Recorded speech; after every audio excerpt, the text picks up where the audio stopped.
చెడు చెడు కలయును చెడు గ్రహమును చెడు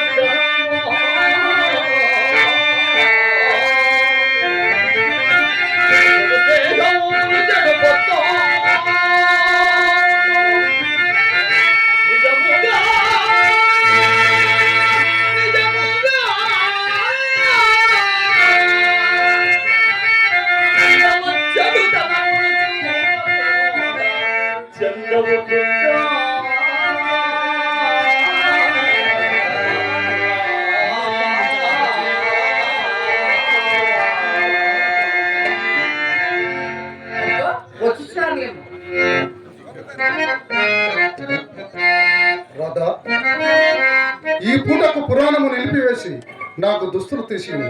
నేను శీఘ్రముగా కార్యస్థానమునకు పోవాలి. మిత్రమా, అప్పుడే ఏమి తొందర పని ఆసన్నమైనదయ్యా? పొద్దు వాళ్ళలేదు, భోజన మరి ఏమీ లేదు మిత్రమా. నాయన గారు నేటి నుండి వ్యాపారం అంతయు నా మీద వదిలిపెట్టి తాము విశ్రాంతి గైకొన నిశ్చయించుకున్నారు. అందులకై ముందు వర్జము దుర్ముహూర్తం ఉన్నందున వెంటనే బట్టలు వేసుకొని కార్యస్థానమునకు రమ్మని ఆజ్ఞాపించినారు. అవునా మిత్రమా?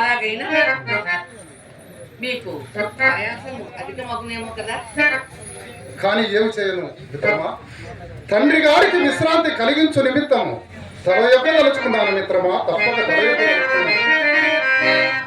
ప్రాయం వచ్చినంత మిత్రమా, ప్రాయం వచ్చినంత గృహభారము మూపునదా తండ్రికి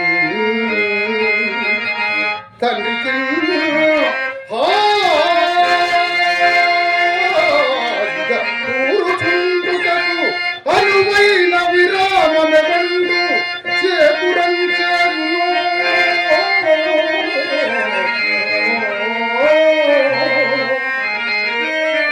వాడే వాడే పుత్రుడని చెప్పగా చల్లు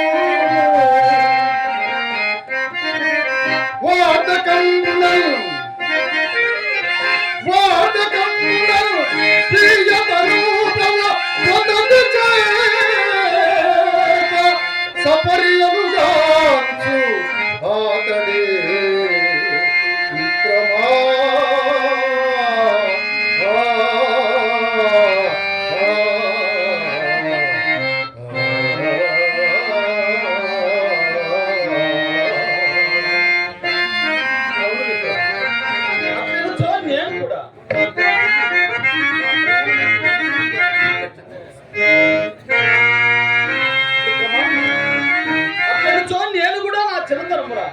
మా తండ్రి గారికి కావలసినంత చెప్పలేనంత విశ్రాంతి కల్పించింది మిత్రమా.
తల్లిదండ్రులను ఎలా పూజించాలో ఎలా గౌరవించాలో శ్రవణ కుమారుని పాత్ర ద్వారా వాల్మీకి మహర్షి బాగా వర్ణించాడు.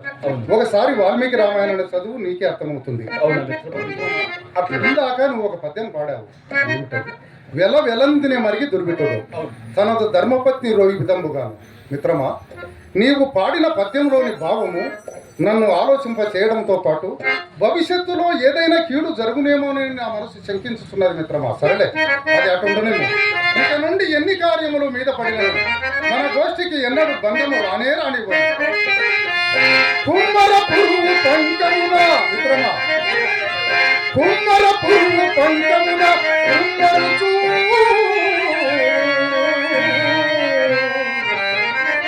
మలినందు మేనలే సంగులు మంటకుండా జనుజాటునా లౌకిక వృత్తులందు నిత్యంబు చెలించుచుండును మిత్రమా.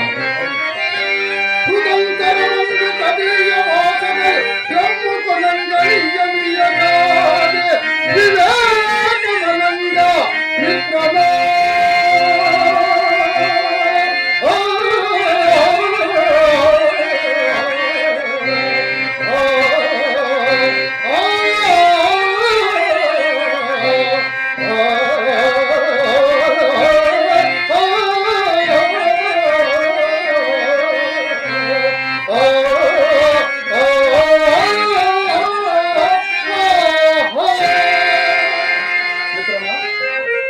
ఇక నుండి మన గోష్ఠి రాత్రులకు మార్చుకుందాం.